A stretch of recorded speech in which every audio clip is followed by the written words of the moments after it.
Everybody's worrying about where they're gonna go when the whole thing's done.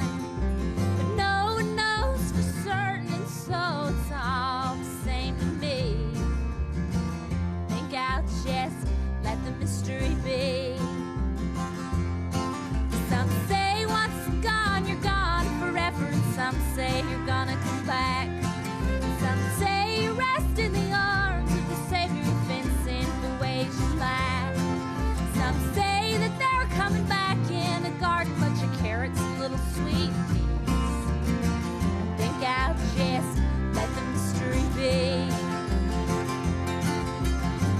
Everybody is wondering what and where they all came from.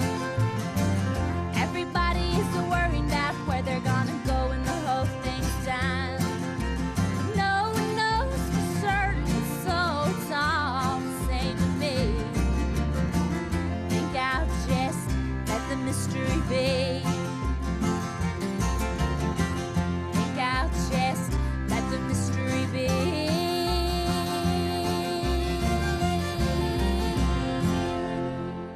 Hello and welcome to Chats, a television podcast, season 14, The Chatzovers. On this season of Chats, we're covering the HBO drama, The Leftovers.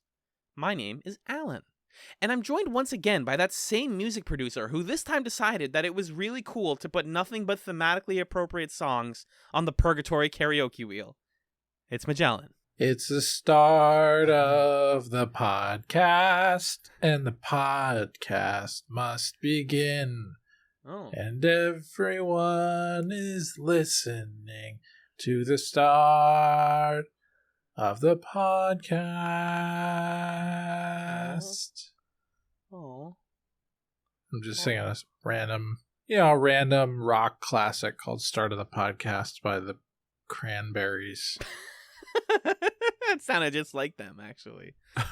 It's Yeah. Zombie, and then that's their number 2 biggest song, I think.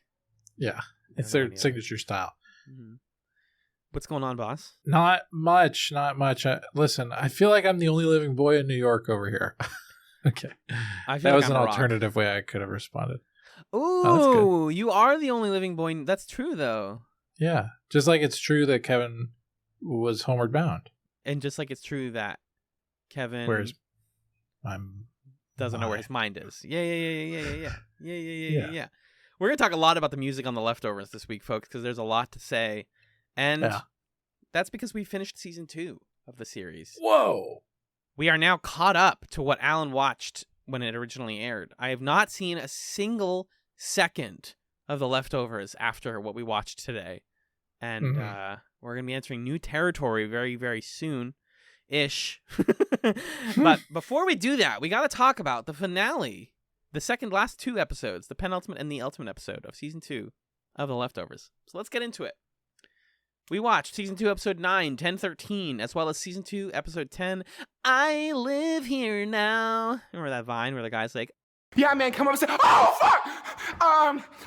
I live here. No, I don't remember that one. Sorry. It's like, he's like in his apartment, and then someone makes a noise upstairs. Oh, He's, I live here. Yeah. 1013 was written by Damon Lindelof and Monica Beletsky. It was directed by Keith Gordon, and it aired November 29th, 2015. Magellan, first of all, welcome. Once again. And second of all, tell me what happened in 1013, please. In this episode of The Leftovers, Meg suffers a personal loss and heads out on a pilgrimage to Miracle. After a fallout with Lori, Tom seeks to reunite with Meg. Or like with Smeg. So we came into... Did you say with Smeg? Yeah, like from Red Dwarf. They call it, instead of saying fuck, they say Smeg. Oh. Not like Tom's just... you gross man. I don't know. I don't know. I don't know. So we last week we didn't have high hopes for this episode.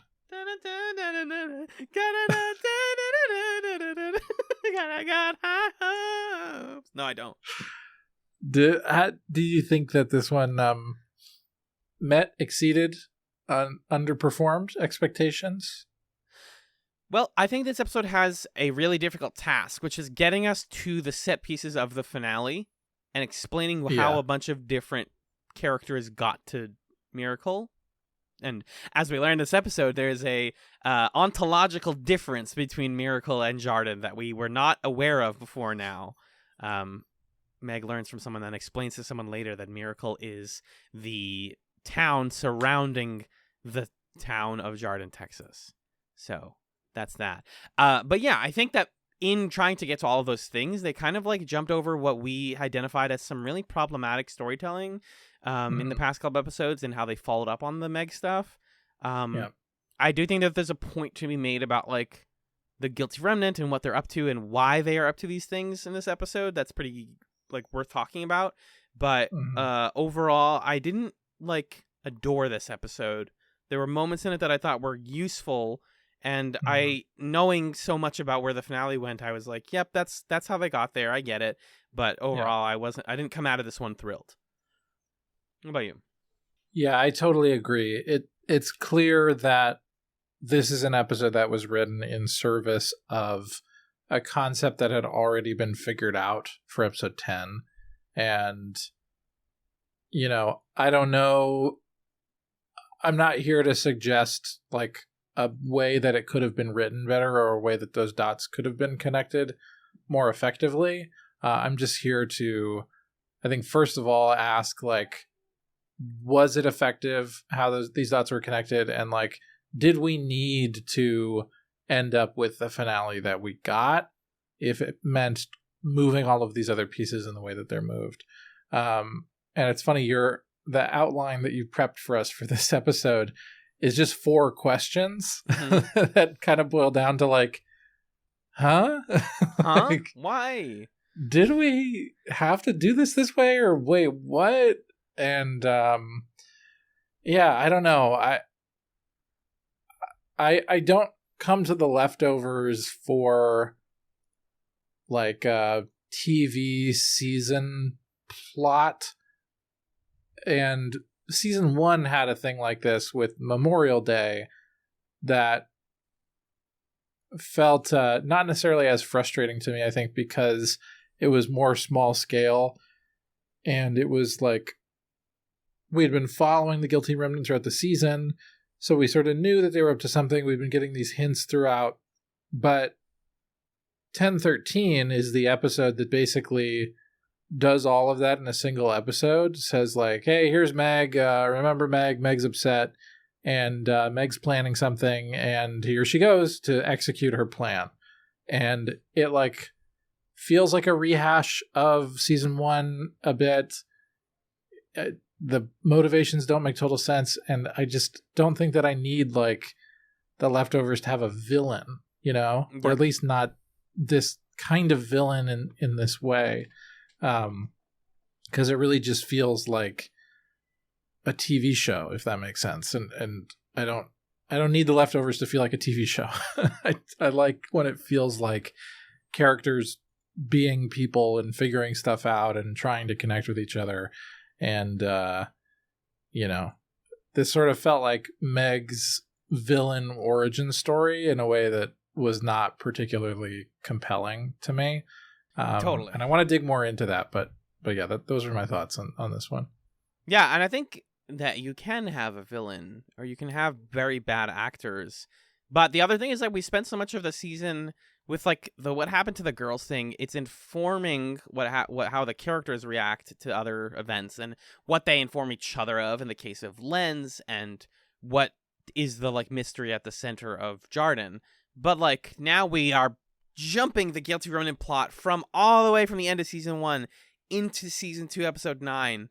And in some way it also feels like, oh, I guess, yeah, we did see Meg earlier and we know that Guilty Remnant have been around because we also had Off Ramp, but like we haven't been actively thinking about the Remnant in season 2. And so to bring them back is like, okay, how do these guys fit into what we're talking about? Do they fit? Why are they here? And, you know, I think that, so this is a quote on the wiki about Lindelof's choice with this Meg character stuff that I think kind of paints what her arc turned into, which I also wrote in my notes was sort of a Jokerification arc. because she went from I don't want to get Yeah, married because definitely. nothing is normal to like maybe if we blew up a bridge that would be fine, or at least scare people into Right. thinking, like. So Right. Damon Right. Lindelof has said the seeds of Meg's character turn in season 2 came from him being on set when Liv Tyler was shooting the tree chopping scene in Penguin 1 Us 0, and he was inspired by her choice to play the scene as, quote, angry and dangerous. Tyler's choice to play the scene, the prodigal son returns after she has been beaten and tied to a post with a dead-eyed stare, also made him realize that Meg was, quote, a force to be reckoned with. The writers are interested in telling a story about the radicalization of religion. What do we think about that? This, like, the angry and dangerous. What makes Meg angry and dangerous? And do we feel like they succeeded? Tyler and the writer, Liv Tyler, and the writers and creators of the show, do we feel like she's angry and dangerous and justified in being so? Here's the thing that I think is tough for me about this episode. So, first of all, I think Liv Tyler does an incredible job. She is terrifying. She is. She does such a good job that there are scenes where I like can forget that I find this episode frustrating and still enjoy it as a TV experience because she's very entertaining and like chilling. And I would like to see Liv Tyler be a bad guy in something where it makes more sense. Because I think she would do a great job. But this episode is like doing these weird retcon things to justify Meg taking action in such a drastic way and justify her going to Miracle, which is strange to me because with regard to the quote you just read, because if you're trying to tell the story about the radicalization of religion, like that's not what's radicalizing Meg necessarily. I guess you could say that she's radicalizing other people and other parts of the guilty remnant, but like it doesn't feel religious to me. So that feels like weirdly misplaced. And they're trying to, what you were also saying is like, it was much more compelling to me in season 1 that Meg is just like this woman who doesn't want to like go forth into the steps of life that are laid out for her as like being married to this normal guy. Okay, we're going to get married. We're going to get the house. We're going to have the kids. And I'm going to like be in this domestic life forever in this world where why are we doing this and constructing a family and pretending like things are okay when the departure happened? This feels ridiculous. Yeah. And in a way, you know, I think there are parallels with that sort of story with like maybe people today and the nature of the climate. And I'm sure that's only going to get worse as climate change worsens and people like probably feel even more strongly these kind of bleak nihilistic feelings about starting a family or a life in the face of impending climate disaster, for example, as like a, you know, modern connection to this theme. And that was interesting to me. And then they do this thing in this episode where they start us with Meg the day before the departure, where her mom has a heart attack in the restaurant, to like try to reroute us in that being the core of her character and what she's upset about. Exactly. And I just don't really get it, I guess. Like, I can understand why you're upset. The departure overshadowed my mom's death. This is incredibly disorienting. But like, what is she so angry about? Why does she want to emphasize the departure so much? It feels weird that in an episode where we're going to flash back to explore Meg's interiority, I feel like I understand her even less than I did before. And like, why is she manipulating Tom, for example? That was the thing I wanted to understand as much as Tom did when he even goes and like flat out asks her, why did you, have sex with me? And it just feels like, if the whole thing was she's mad at the world because she never got to grieve, and all we saw in that all we saw in that scene was that she had a pretty rough relationship with her mom. And like, the nature of grief is, even when people say, as Isaac mentions in this episode, like their last words aren't exactly special, or we don't always have a good relationship with the dead, that doesn't mean that we can't grieve them. I'm not saying like she doesn't deserve grief, or like, oh, she doesn't like she should be sadder or whatever. Definitely, yeah. But also, like, it doesn't read as a truly traumatic event to lose your mother, who like you don't seem to have a good relationship with, and then let that anger sit inside of you for so long that you eventually are radicalized to join the guilty remnant. I totally understand why, and just to like talk about what we learned at the end of this episode, why someone like Evie joins the guilty remnant. I think that actually made sense to me in the same way that it made a sort of sense that Jill would try to join in season 1, briefly.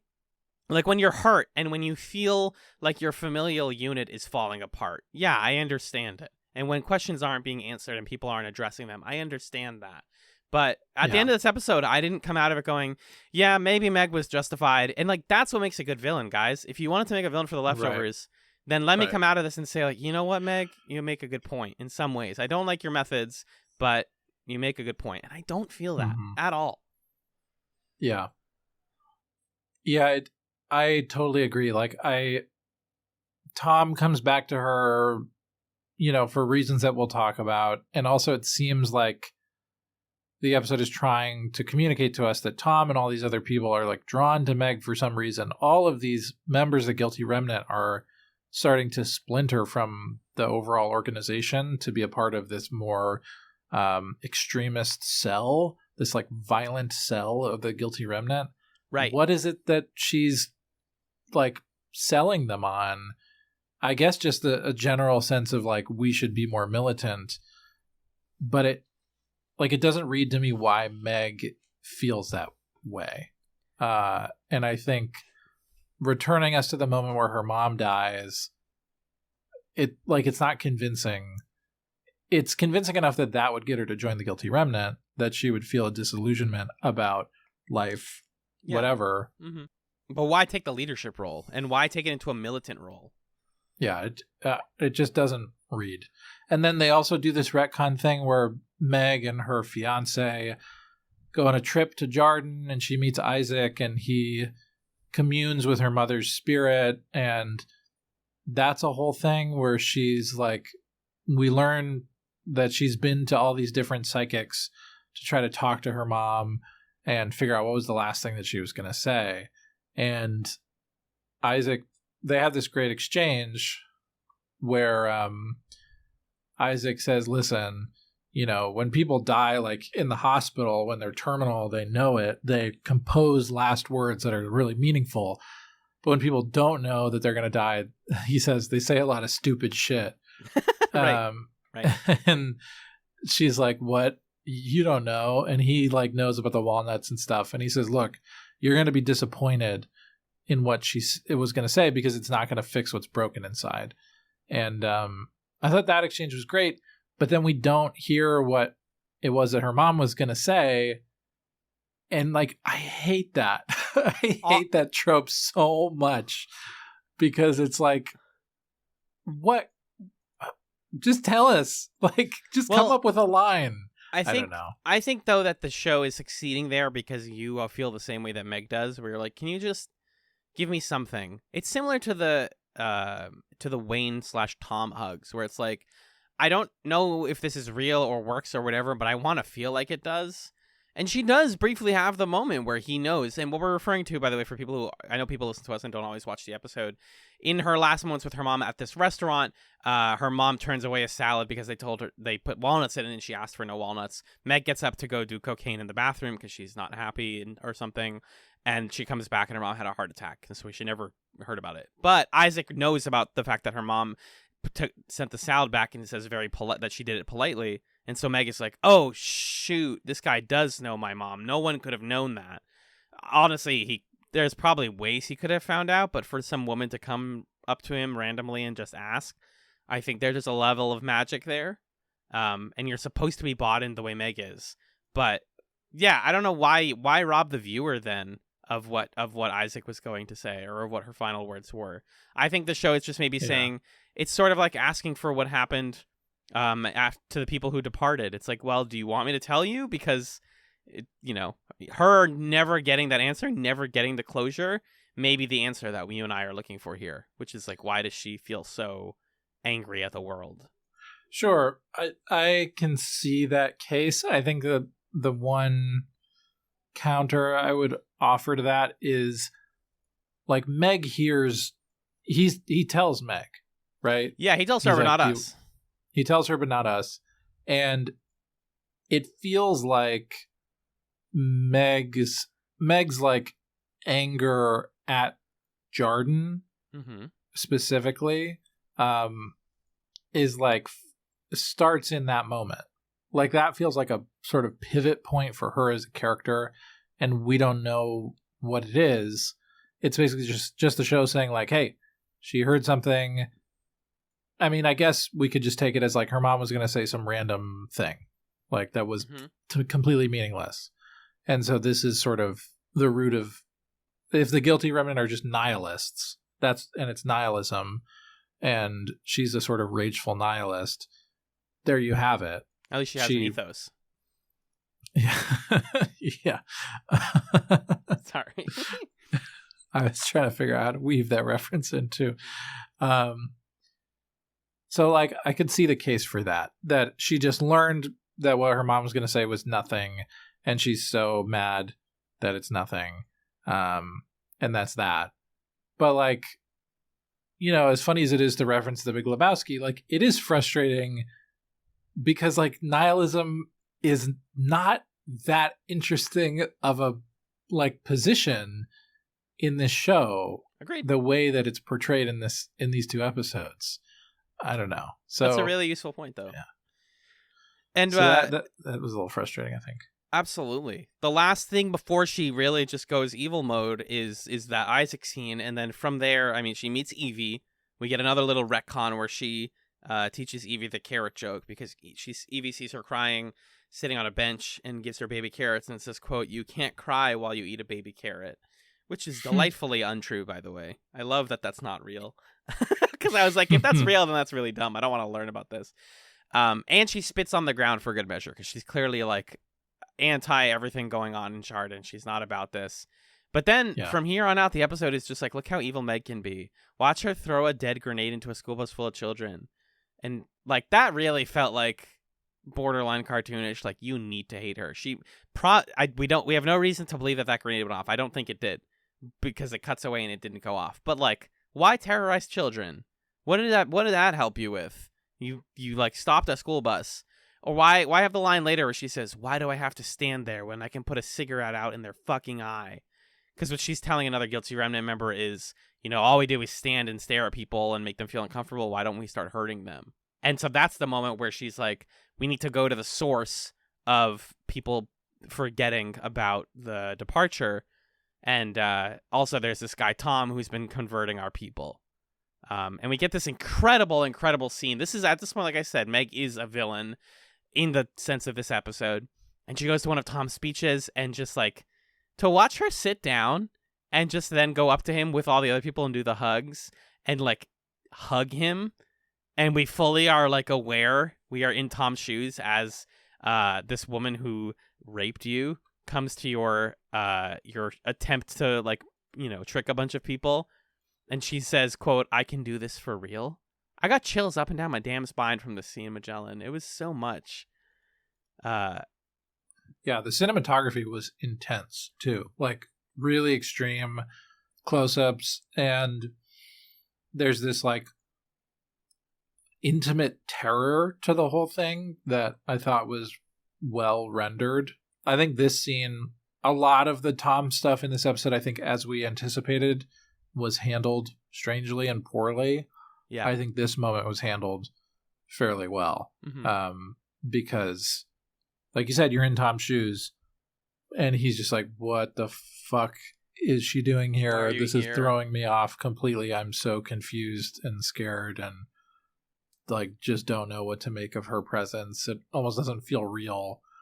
And yet I also want to believe this thing that she's whispering in my ear, and I want to believe that it, like, there's something good about it, you know? Yeah.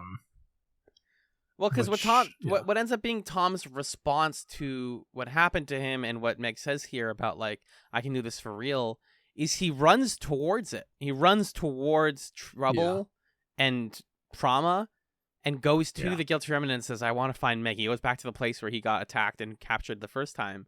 And kind of just gets pulled away on her like little journey, and this becomes a Tom perspective on like Meg's actions, as if the camera says, okay, that's enough, or the show says this is enough of it being a Meg episode. The rest of it is basically a Tom episode. And I think the handoff there is done fairly well, but like I just don't understand anyone's motivations from here on out. Like, why does Tom do that? Like, why does he go with her on the trip? I guess he's looking for some sort of meaning or understanding. I had a sense that this was a play from him. I think it is in a way, like I can get back to my family, maybe. Yeah, I mean, he doesn't know it. He doesn't know at first that that's where she's going, right? When he's going to find her. Yeah, I think you're right that by the time he gets to this guilty remnant farm, and she says to him basically like, I don't want you to follow me. I got you here. That was my goal. And now I'm done with you. Like, go make yourself useful and help stone this guy. And then Tom drops the stone. That feels like the moment where he decides like, okay, I'm here. I'm going to look for an opportunity to do some good in the context of this like kind of scary thing. But we'll talk more about that in the next episode, because he, says some stuff that seems in alignment with the guilty remnant, but then he makes some good choices. But yeah, it's like you're saying, the motivations here are tricky, and I can see this is what's hard for me about the Tom stuff, is I can see an explanation for it. He like obviously very much wants to feel some sort of connection with someone. He wants to feel understood. He wants to feel intimacy or closeness. Maybe he doesn't feel capable of that, or feel like he's deserving of that.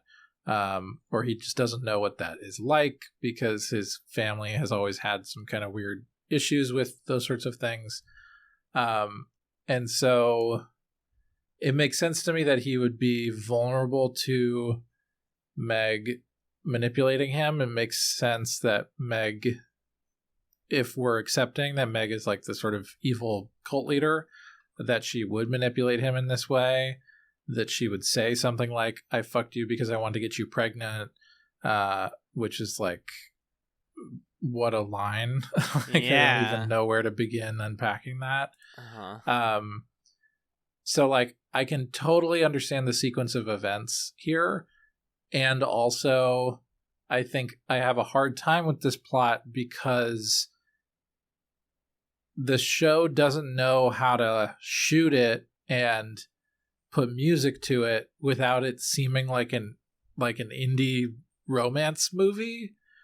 Everything at the honky tonk, I 100% agree with you with, where it's like we're dancing and kissing, and like they know I feel sick, and I really feel sick watching this, but like this just feels a little bit too nice. This shouldn't feel so good.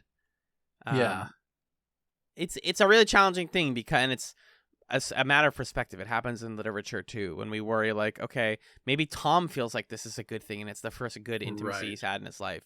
So like in that sense, yeah, this works. They did put us in the shoes of Tom. But I don't know, maybe as critics, maybe as viewers of the show, like coming to it from a distance, I feel this sense that like, this shouldn't be how this is going. This is so wrong. I hate that. I don't like that it's being portrayed like this. But I don't know what I want the alternative to be, is my problem. Same. And I think I also still struggle with the idea that like, if you were to flip the genders here, this plot just wouldn't make it onto the screen. At least not in this shape and form. Yeah. And what is that? What do we do with that too? I don't know, but it's, because it feels too romantic, but like you're saying, maybe that's how Tom is receiving it.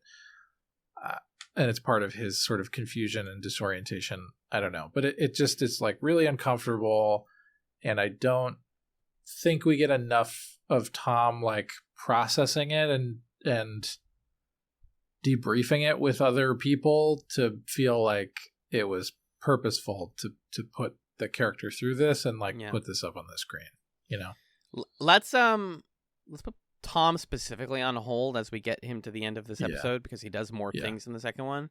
But as we move along, they get to first they get to the farm where we're now in Tom's perspective, and then he sees the teenager who biked into the area and saw what they're hiding.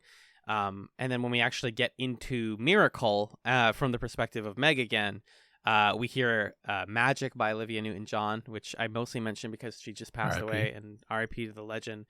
Great song, and establishes, if you're going to try and read into the weird music choices of the show, that like you're in a place where some stuff's going to happen. This is like adding weight to it, because it's the song is about like believing in magic, which is also what some of the finale is about.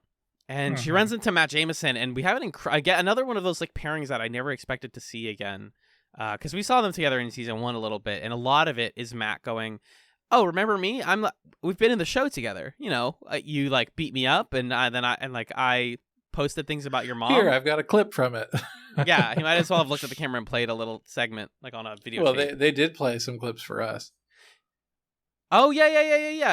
You're absolutely right. It was like, "Oh, you hit me," and then they show like little clips. Yes, that's true. And at first, it seems like they're on the same page, and he's like, she says, "I think we both came here for the same reason, because this place is safe."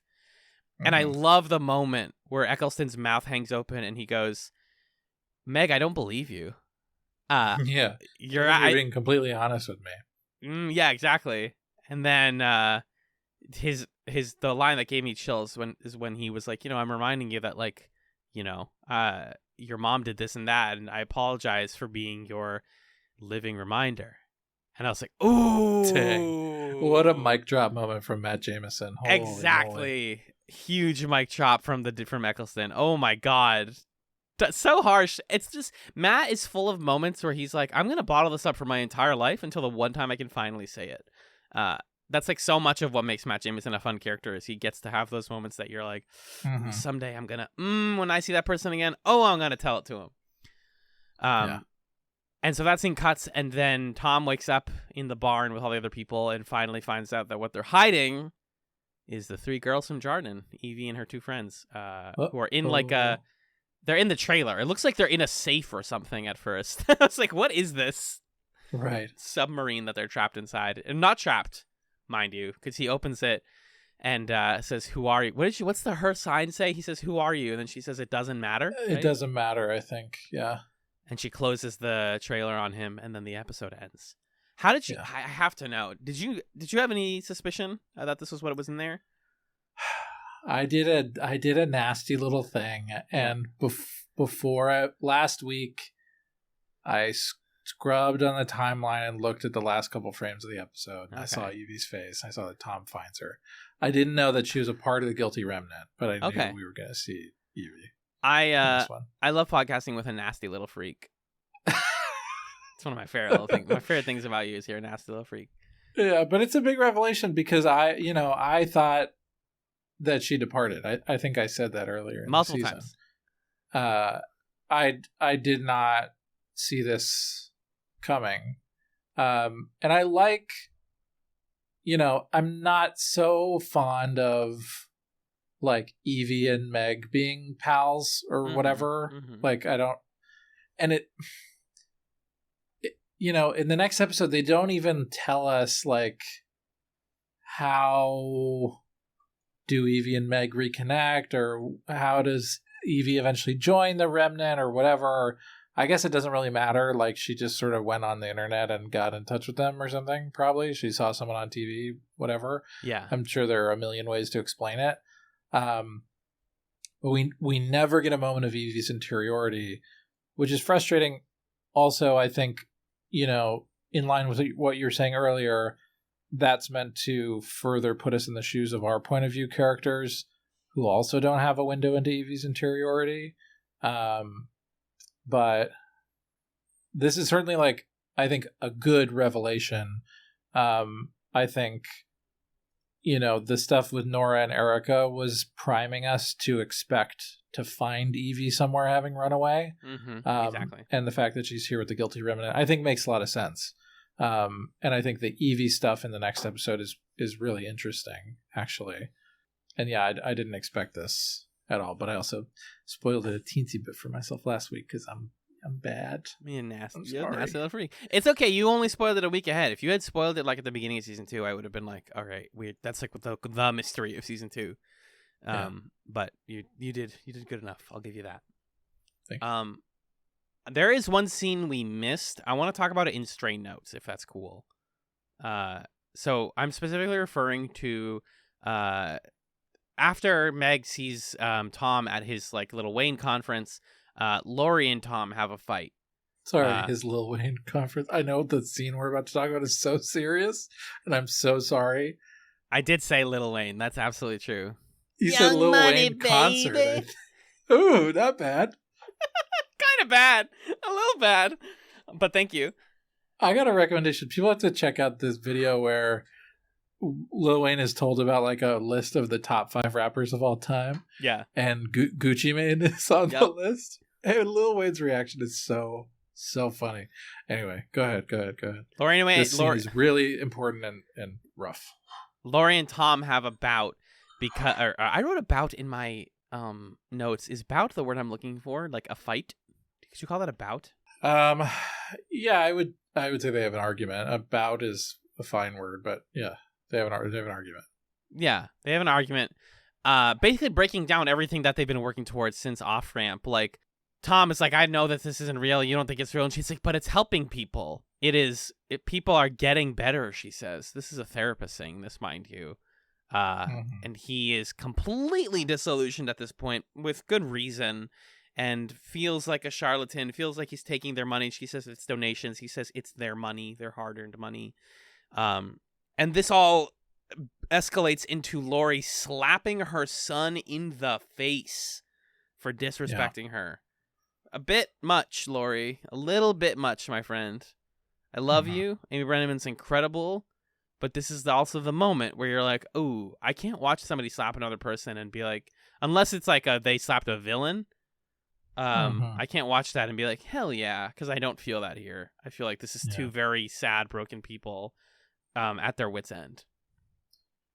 I think it's also really scary because she crosses the room to slap him. Right. There's a walk over. Like she like launches herself at him, which I think is a really strategic choice on the director's part to block the scene in that way. Yep.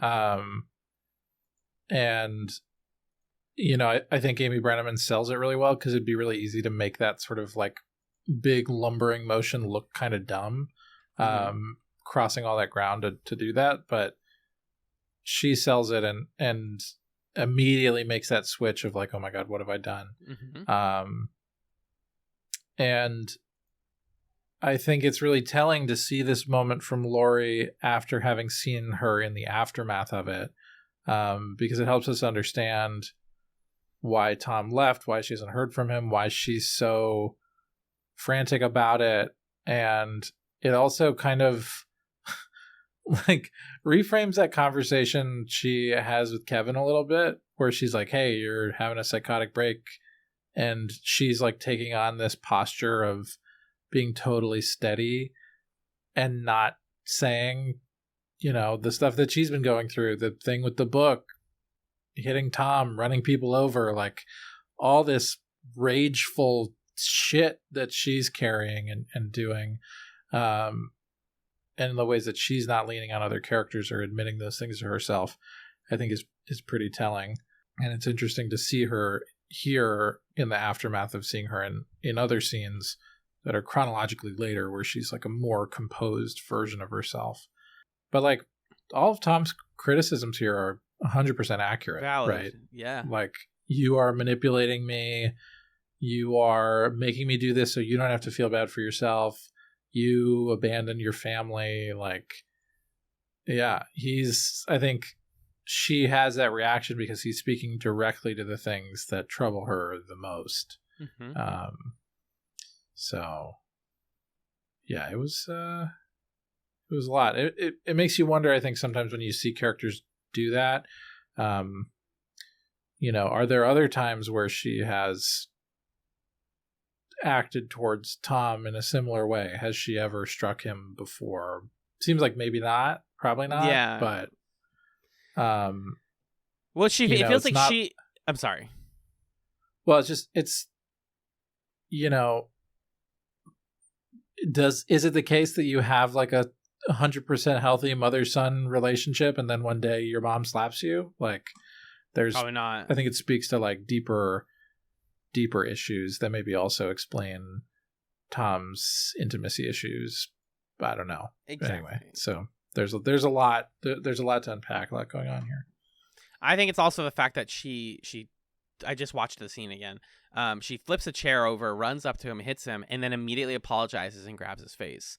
Like, that's good mom acting, where it's like, oh God, I'm at my wit's end. I'm really sorry, but I did need to lash out just now. Like that was a very impulsive human thing to do, but fully rips the barrier between the two of them, and he kicks the chair away and leaves. Yeah.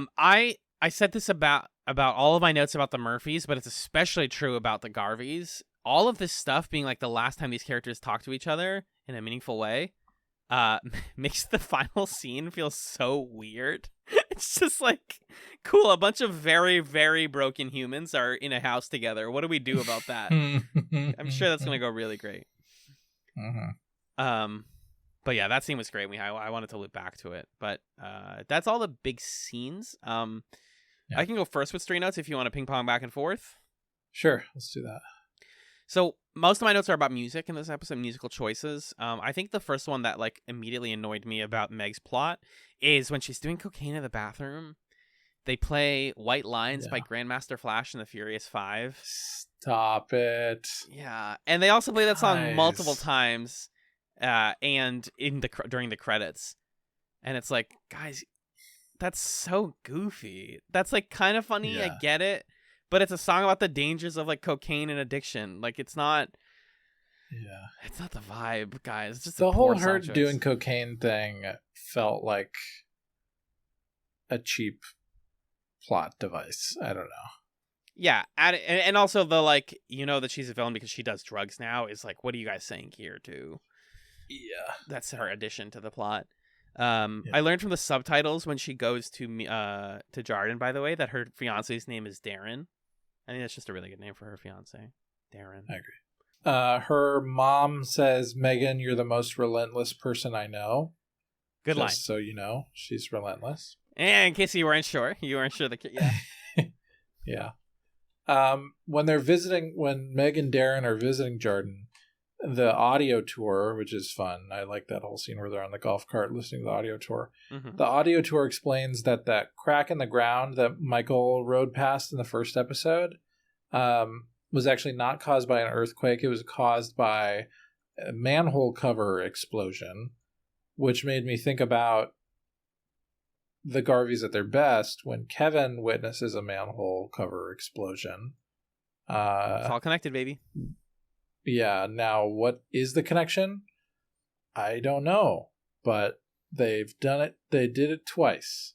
So keep an eye on that, I guess. Both in episode 9 of their respective seasons, mind you.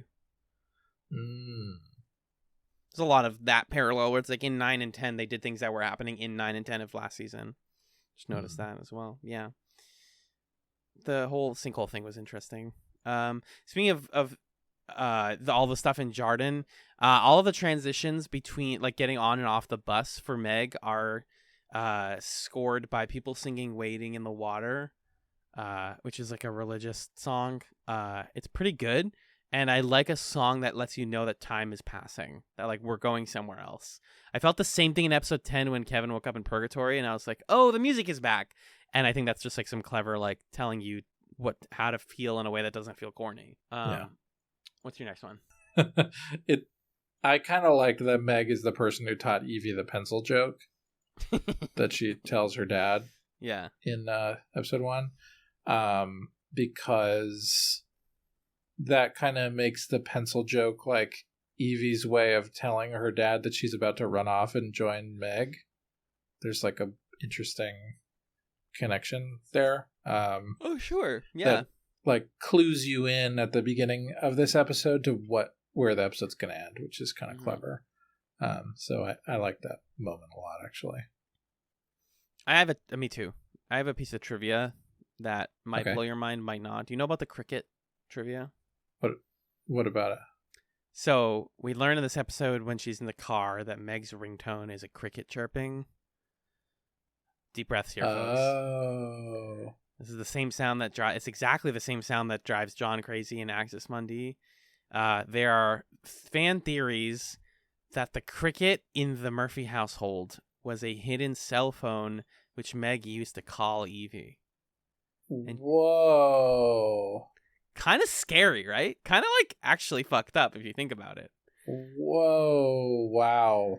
Yeah. That kind of like gave me chills. It's the kind of trivia where I was like, ooh, stop. That's kind of cool. Yeah. That's actually really cool. And there's no proof to that. I know in the second episode they do talk about the cricket again, but like that doesn't invalidate this theory. So it's possible that she just gave Evie a cell phone that also, or it's this cell phone, and she like then gives it to Evie, and its ringtone is a cricket. I don't know. It's a mystery. That's my last one. I think I'm out as well. Yeah. Okay. That's what we got, folks, for 1013.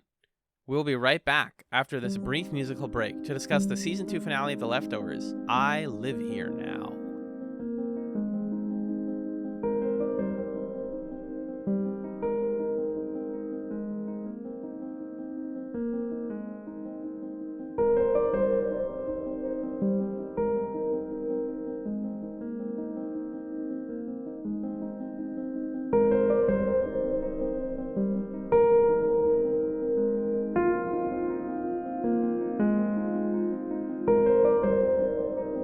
Hey everyone, just a sec before we head into part 2, I wanted to read this email that we received literally yesterday from friend of the podcast, Marcus.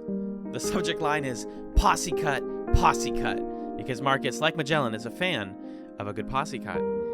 He says, hey guys, it's been a while, but I wanted to check in and let you know how much I've been enjoying the show these last few months. Thank you, Marcus. My wife and I listened to your coverage of Twin Peaks The Return during our road trip from New Jersey to Tennessee and absolutely loved it.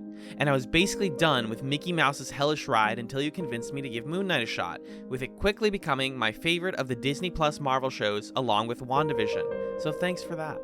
And thank you, by the way, for helping us plug Should You Watch, our side podcast where we watch newly airing shows and tell you if you should watch them. That's on the main chats feed, so if you're listening to this, you can also just listen to that. But yeah, I'm happy for us to have recommended Moon Knight to you and got you into it. And it's not universally liked, so that's pretty cool. I also agree, says Marcus, that's with 6, that Obi-Wan was a giant meh, and all of the Kid Leia stuff was insufferable, though no fault of the young actor. And Magellan, I really do think you should give The Mandalorian a try, as it's up there with Rogue One as my favorite post-Disney Star Wars content, fleshing out the universe in interesting ways with a whole new cast of characters. I agree, Marcus. Magellan's not here, by the way, because he is traveling. That's why I'm recording this one solo dolo. But I think he would get into The Mandalorian. It's just that, you know, he doesn't watch a lot of shows outside of the pod. But when he does watch shows outside of podcasts, he watches a lot of them. So it could happen. Now then, Marcus continues, The Leftovers. I don't want to say that it's been a hate watch for me exactly, but something about it has really rubbed me the wrong way, and I've been trying to put my finger on why. Part of it is the creative choices. You guys already hit the nail on the head with the terrible needle drops, and I honestly find the characters and dialogue to be, at times, actively off-putting. Kevin Garvey Sr. in particular, and I usually like Scott Glenn. But I think more than anything, it's the smug, hipstery way that the writers seem to be daring the viewer to, quote, let the mystery be, end quote, while continuously piling on distractingly mysterious circumstances, making me wonder if even they have an idea what the hell is going on. The Guilty Remnant's whole deal is maybe the worst example of this, and at the risk of spoiling the first 5 minutes of Season 3, I think that they showed their whole ass, so to speak, on that one. I still have not watched the beginning of Season 3. I was hoping to watch it today if my schedule permits it. That's like weirdly sickly exciting to me, because I agree with you, by the way, Marcus, that the Guilty Remnant stuff is not handled well. It's handled less in Season 2, which is why I like Season 2, part of why I like Season 2 more. And I agree, like, I have never seen Scott Glenn in something that I was like, oh my god, I love Scott Glenn, so I'm just like, yeah, he's a weird old guy who does, like, martial arts, and he's got a ripped bod, that's fine. But his dialogue is a little bit off and on in the season. I don't agree, though, with the smug hipstery way that they're daring the viewer to let the mystery be. I think that this is just when you come from the extended school of the J.J. Abrams multiverse, when you come from the school of J.J. Abrams, you tend to like write around mysteries. And where I think The Leftovers succeeds is when it navigates around that stuff and isn't about that stuff. But whenever it is that, it's like it gets kind of annoying, and I think that's totally valid. I just maybe have a greater tolerance for it as a notorious Lost fan, so it doesn't bother me as much. But good point. Maybe I would be more forgiving if the show actively leaned into weirdness more. Twin Peaks: The Return definitely frustrated me at points, but I was much more willing to engage with it on its own terms because it all felt cut from the same wacky dream logic cloth. International Assassin, on the other hand, reminded me of the stupid Arctic-based shootout in Inception, in that it's showing what's supposed to be a wild, unconscious dream world in the most boring literal terms. All that being said, there were definitely individual moments that really stuck with me and made me think, and I never would have watched the show if it wasn't for you guys covering it. So thank you for that, for the laughs and ponderings, and please, please pilot Barry if you haven't already. All the best, Marcus. To go in reverse order there, Barry was on the pilot wheel. I don't know if I don't think the pilot's actually come out yet, so I can't tell you if it won or not. Maybe we pilot Barry and on that pilot chat's on the wheel. Maybe not. But Magellan's watched it. He's told me to watch it. If it doesn't win, if we didn't cover it, or if we covered it and it doesn't become a chat show, I plan to watch it myself. It seems like my kind of show. And it keeps getting recommended. Agreed with Twin Peaks being more actively weird. It works in its favor as opposed to The Leftovers like becoming weird. That's what I hope season 3 does, though. And it's like my biggest hope is that season 3 just like lets itself be weird. And if it isn't, then that'll be kind of a bummer. And then your point about International Assassin being like the shootout in Inception, I think where it's funny, it succeeds. The James Bond stuff is like charming. If it went longer, I would have gotten annoyed. Like if this really was a James Bond mystery that was like in Kevin's brain, I would have been like, all right, this is just boring. This is a James Bond thing. But it's only that for 5 minutes, and then it is more of a like just him walking around just discovering things in a weird limbo world. It is really hard to pinpoint why The Leftovers is occasionally bad, though. And I think to your overall point, it's fascinating that it's bad in specific ways, and I think it's just going to be talked about for years to come. There's a reason that the show is underappreciated, is it has really good and really bad moments. And when it's good, though, I got to tell you, it does hit for me still as well as it did when I first watched it. So thank you so much, Marcus, for your email. Always happy to hear from you, my friend. If you, listener, have questions, comments, concerns that you want read on the podcast, chatspod@gmail.com is the place to send them. And with that, I'll give it back to Alan and Magellan of the past as we discuss the season finale of The Leftovers Season 2. Welcome back to the Chatzovers. The second episode we watched this week was Season 2, Episode 10 of The Leftovers, entitled, I Live Here Now. Okay, I live here now. You finally found the right way to say it. I could never say it right. I live here now? I live here now. I live here now. I live here now. I live here. Oh, this is one of those things where each word that you emphasize changes the meaning of the phrase. Yeah. I live here now. I live here now. I live here now. And I live here now. Oh my God. I love that. That's so good. Isn't that fun? English is kind of fun. Sometimes. It was written by David Lindelof and Nick Cuse, directed by Mimi Leader. It aired on December 6th, 2015. Alan, what happened in I Live Here Now? What's the deal with here now? In this episode, the tensions between Kevin and John reach a climax as the 4th anniversary of the departure brings an unsettling threat to Miracle. Actually, climax is an interesting word because it is kind of an intimate, sexy scene between the two of them. Okay, so this episode features several scenes that I explicitly remember. For some reason or another, now I'm starting to understand that scene is one of the ones I remember where where John shoots Kevin. I was like, I remember the dog pound coming back in episode 10. So maybe I was realizing things about myself a whole year before I came out. Oops. Anyways, I live here now. It's the season finale. There is almost an explosion and then there isn't. There's a ton of parallels to season 1. Many families are separated and then families are once again brought together. Also, Kevin dies again. What's going on? This is a wild finale. I really enjoyed it. I found myself I was a little put off by the length of it. It's a beefy finale. It's an hour 18 or so. Hour 18. Yeah. But I think it earns that time because they said, I read also trivia about this episode that like in season 2, they really made an effort to make each episode about one character, about, or two characters in the case of Lens, basically. Season 2, episode 10 is the first time in a while that they went back to let's do the whole ensemble. So like, of course they're back. The episode is long because they're used to zooming in really tight. But if you zoom in that tight on this many characters, then you're naturally going to go run over. But I liked it. I think it earns its length. TBH. Yeah, I agree. It's surprisingly brisk, I think. There's a lot packed in here, but it moves fairly quickly. What's the way to tackle this, character by character? I think so. I think it has to be. Yeah. So, I mean, the big picture thing that goes on in this episode is we sort of see what Meg's plan was come to fruition, which is she stages this demonstration on the bridge between the town outside of Miracle and the Miracle National Park entrance, like that bridge that we've seen so many times. Yeah, the bridge between Miracle and Jarden. Yeah, where she has this van and she says it's full of plastic explosives. And then she brings the girls out to stand with her outside this van, pretending that it's going to blow up the bridge to kind of amp everybody up. They don't blow up the bridge, but the guilty remnant ends up storming the town, and along with the people who are outside of it, and throw things into disarray. And that's the whole point of the demonstration, to take this place that was so proudly untouched by the departure and essentially show it like, the bad things can happen here too, basically.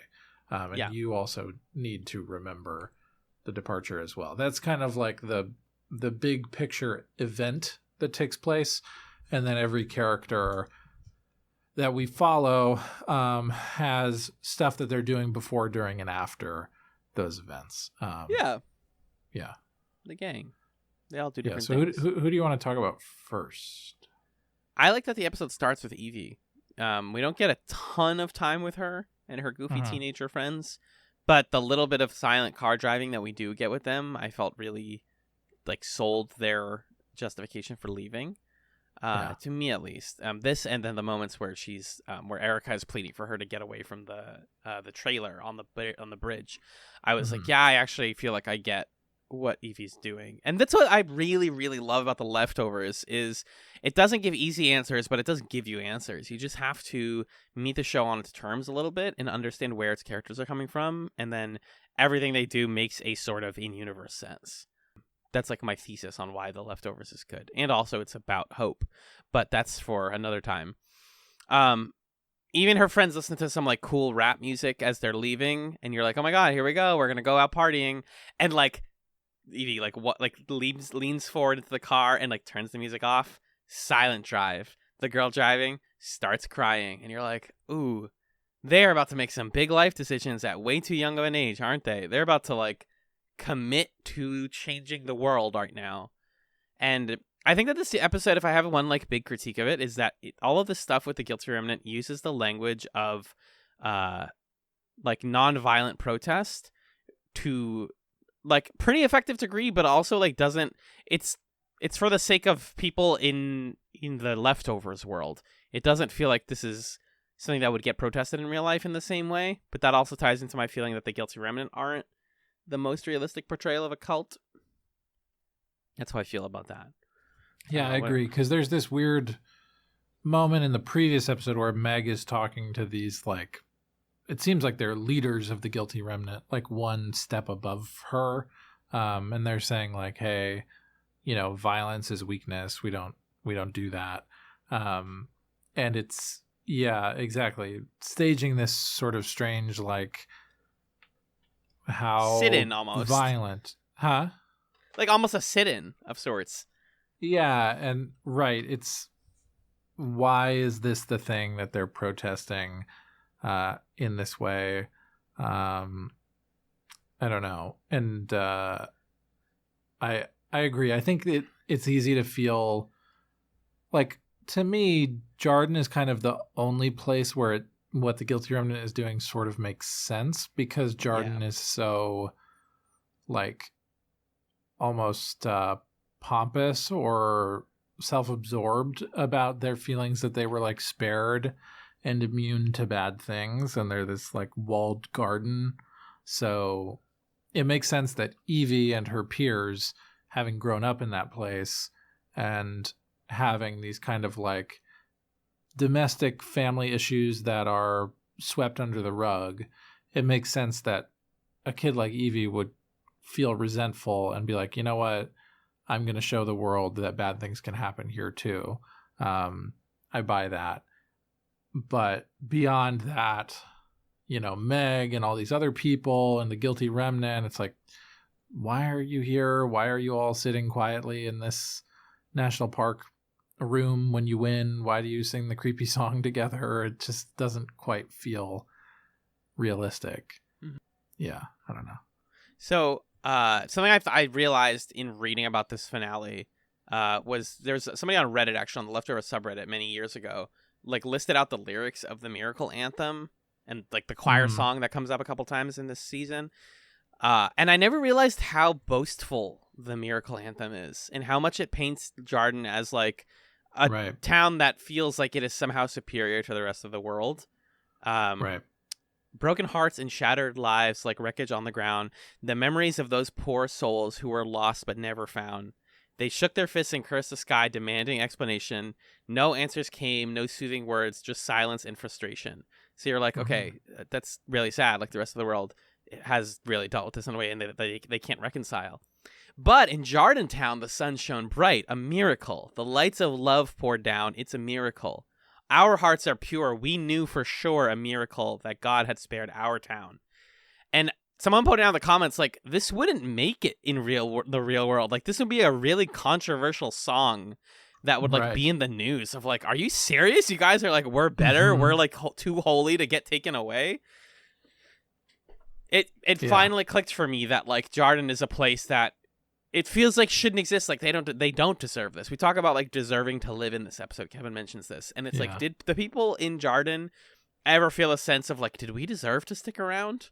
They just kind of are like, huh, we all looked around and we said, huh, no one's gone. Okay, back to normal life. And it's like, no, you are one town in the world. We are part of we are citizens of the world, not citizens of one town. And so in that way, I was like, yeah, you know what? The Guilty Remnant does need to do something to these people. Maybe not what they did and not how they did it. I don't agree. But this is all going back to what we were saying in the first half, which is like, I don't agree with Meg. I agree with the Guilty Remnant in a sense that like these people need to know that they are fortunate beyond fortune, and it wasn't God. It wasn't just God. It was, you know, it was luck. It was a lot of luck. Yeah. Sorry, I kind of went on a big tangent there about that, but I think that's like core to what this episode is talking about and what the season is talking about, which is what does a town that has no departures do, and how does the rest of the world respond to that? Yeah, which I think, you know, as we're coming out of the season, I think the thing that I'm wanting is to think about like what's transferable about Jarden. Like in season 1, I think it was easy for us to find parallels to COVID, especially in the pilot, I think, and some other like random episodes throughout. This feeling of like living in a world in the aftermath of just something that fundamentally changed the nature of human life. There's a lot of death, but not death that is like immediately visible to us. Just a sense of confusion and like, why did this happen? The general themes of the Leftovers, I think, are useful. And I wonder, coming out of season 2, the extent to which like, was this just like kind of an interesting curiosity, or is there something more to be said here? You know, like what is the Jarden of our day, I guess, and does it go beyond this kind of like, you know, is Jarden about just patriotism in general, or like nationalism, or is it about, I don't know. It's hard for me to position it as like a thing that I can use to interact with the real world in my own lived experience, beyond it just being like kind of an interesting narrative device. You know what I mean? Yeah, I do. And I think that Jarden is also, we've strayed further and further from not only God's light, but also from the COVID comparison in this podcast. It's the type of people who say, like, nobody I know got affected by it, so why should I care about COVID? Why do I care about this pandemic if, like, it didn't affect me? Stop telling me to wear a mask and to get vaccinated if literally 0 people I know got it, or I know one guy who got it and he was fine. It's like, well, you have to think about the world as, like I said earlier, you have to be a citizen of the world a little bit. You owe it to the rest of the universe to care about them a little bit so that they care about you. So I think that's like what Jarden is supposed to represent, is the type of people who can feel isolated from trauma because they didn't have to experience it due to whatever circumstances. That's just my 2 cents. Yeah, I think that makes sense.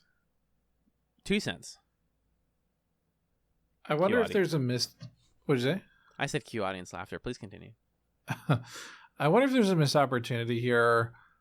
I mean, I said before that I wasn't going to tell them how to rewrite this show, but here I am.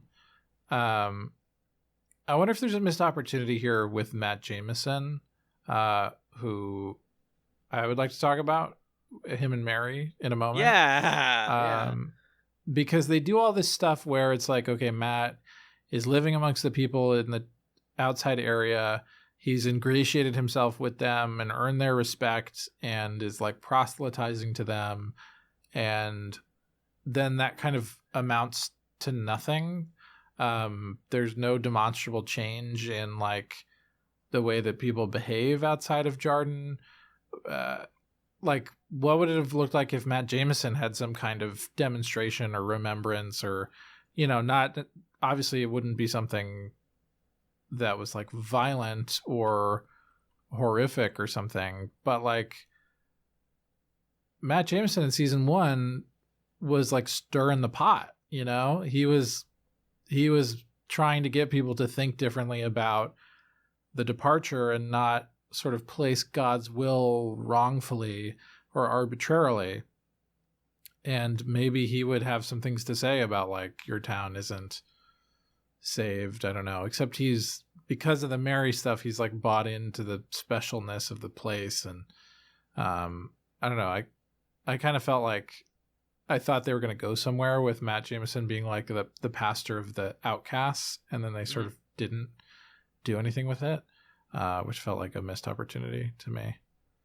Yeah, a lot of the stuff with Matt in Miracle, I was like, oh, we're not gonna do anything with that? Okay, that's interesting. Yeah. Weird choice, but go off, I guess. But Nora is with Mary and Lily, and there's an earthquake, and Mary wakes up. I was so fucking happy. I don't know why. I felt the joy that everybody in these scenes felt. Yeah. Like, it's all real. A lot of this episode works for me because magic is real in the leftovers, and like people can come back to life and people can wake up from comas, and like we just don't get that in our real life. And it like warmed my heart. Like Nora's reaction, Matt's reaction, which I mentioned earlier, like because he had to deal with so much stress around this and the pregnancy. Immediately she gets up and he's like, okay, here's the thing you need to know. Go back to town. Don't fall back asleep. Oh my God, please, fuck. You're pregnant? Like he has to like dump because he can't even enjoy the moment before he's like, okay, you need to do this correctly or else you will go back to being in a coma. But yeah, Mary just woke up with the earthquake. Because of the earthquake? Huh. Magic. The season started with an earthquake and it ends with 3 earthquakes, which is pretty amped up if you ask me. Did you feel like it was going to be fake? Were you like, okay, Mary's going to go back to sleep or something?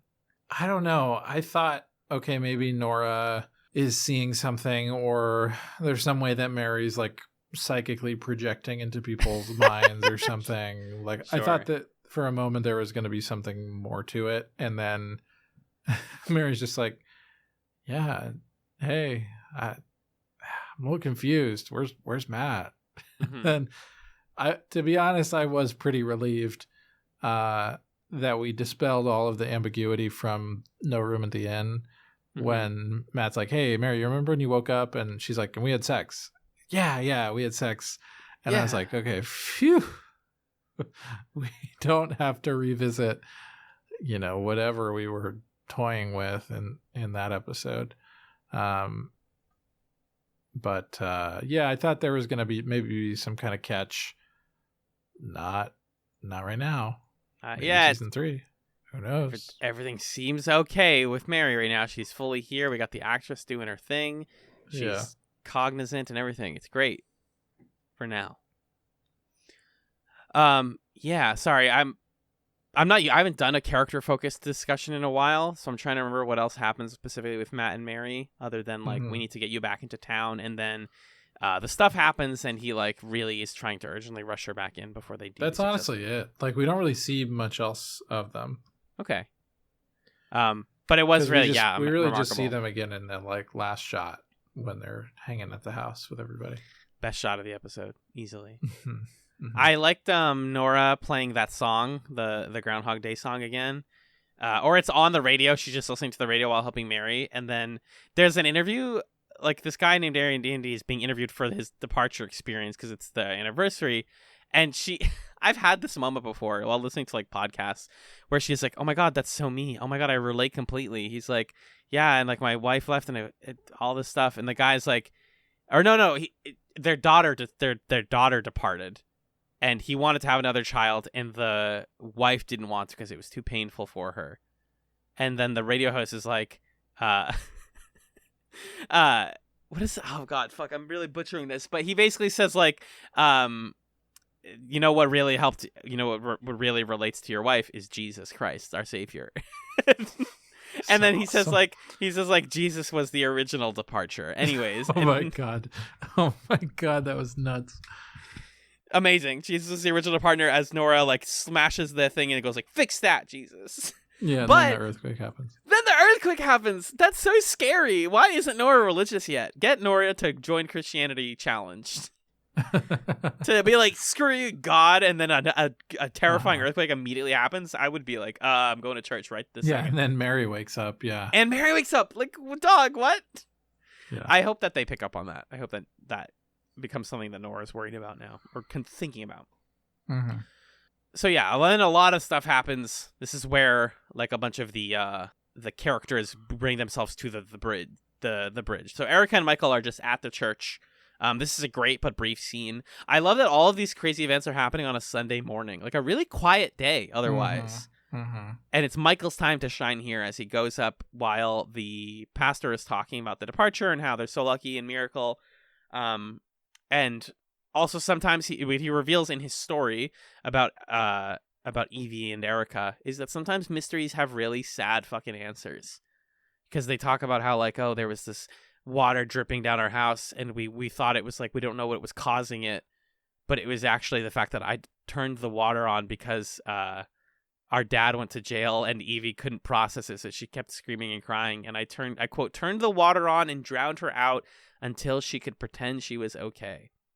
Which, speaking of which, Evie, water, drowning, it's all kind of thematically irrelevant to what's happening. Yeah. And he says, we are the 9,261, but we are not spared. Which I was a little chilled by. They finally gave Michael the scene. They gave him the scene he needed. He says, nobody departed on October 14th, but they did before and after. Yeah. Yeah. So good. Because he ripped off the orange sticker, so now everybody's feeling this. And then John walks in and is like, hey, by the way, some stuff's going on outside. Yeah. Lots of scenes, by the way, of like cops holding back people of color, which is just like a charged intentional image here. And the lack of control when you're like, my family's literally there and I could probably help stop them. The cop's like, no, you can't. We have to protect you from the bomb that's definitely in this trailer. Right. Also, Meg pulls up to the place and they're like, you can't come in here. And she's like, well, I'm going to do it anyways. Just kind of pulls that place on the ground. She's girl boss. Gaslight gatekeep girl bossing here, I think. Yeah, big time. We didn't mention this, by the way, but Nora, in all of the kerfuffle, there's a woman in Miracle in the camp who keeps saying that's not your baby about Lily, and eventually the woman, like in the chaos when the people can cross the bridge, takes Lily, and my dude, the anxiety that I felt when Lily is just on this bridge as a bunch of people are running over around her, I was like, am I about to watch a child get run over? Oh trampled? my god. And then Nora throws herself on her and like does get trampled. Jeez. People are terrifying. The Leftovers, season 2. But then who shows up but our good boy Tommy. Good Tom. Thanks, Tommy. Thank you, buddy. How do we feel about the moment right before this, by the way, where so we have like the buzzer, which is counting down to when the quote unquote bomb is gonna quote unquote explode, and then almost all of the people in Miracle get naked, including Tom, to put on their Guilty Remnant outfits, which were most of the people in Miracle just Guilty Remnant plants all this time? That's bananas, if so. How long were they doing this work? Did they just get here? I don't know. That feels like a weird implication, because like that doesn't... Like they wouldn't need to do that for any reason. I guess that would allow them to all be there without having to all like drive up together or something on the day, because that would arouse suspicion. So yeah, maybe they've been trickling in over time, but that was a pretty creepy moment. But only like half of them, because then we have the big party in the town square with people who are clearly not Guilty Remnant people. Mannequin wife guy is like, oh, geez, oh, God. He just walks through the town with his mannequin wife. Love that guy.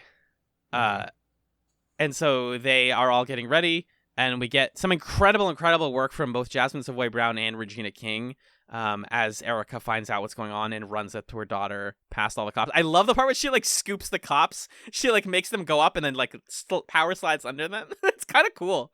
And she goes up to her daughter, and it's like mostly you can't hear everything that they're saying, but you just see Evie's lip quivering this whole time, and Erica is screaming to her daughter like, please don't do this, and trying to even sign at her.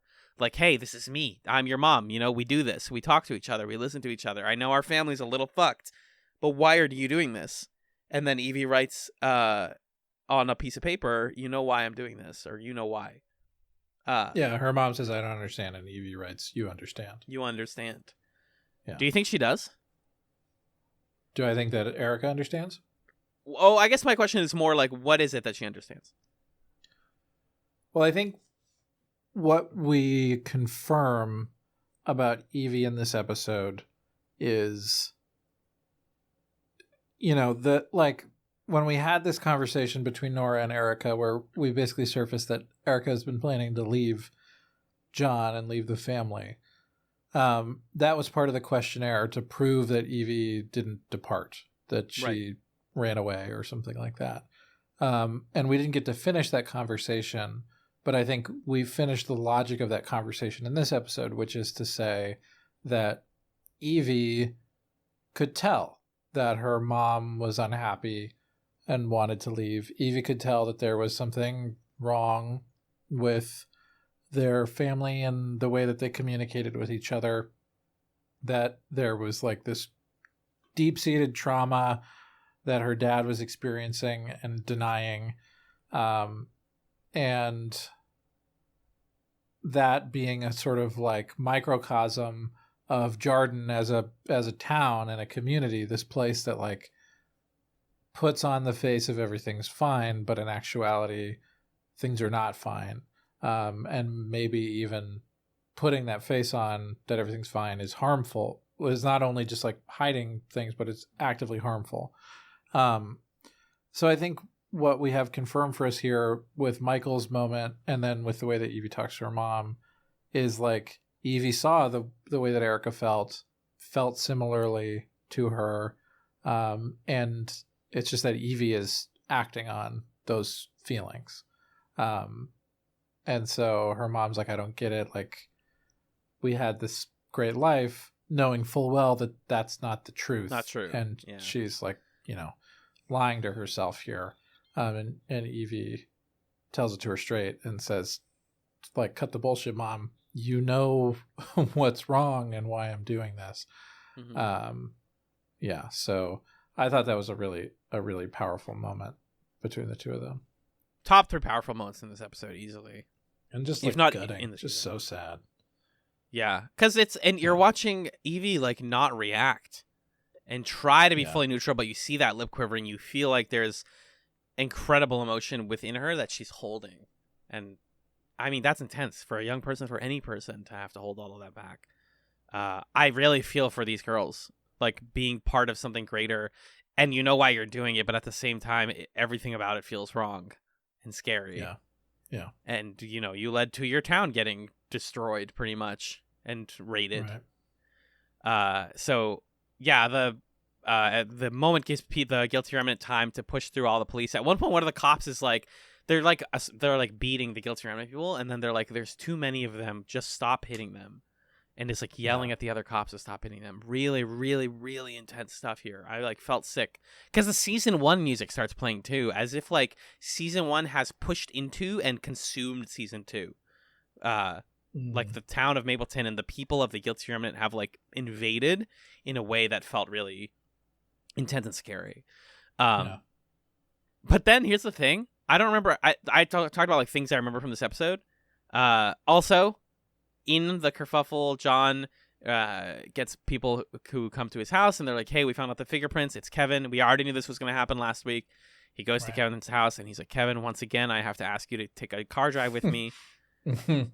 I like that first Lori's there, and he's like, what? Who are you? What show are you from? And she's like, sorry, I'm a season 1 character. Yeah, I'm in episodes that you haven't seen in this season. They take Kevin away. He takes him to the dog pound and is basically like, if you tell me why you took my daughter, then I'll give you your dog back.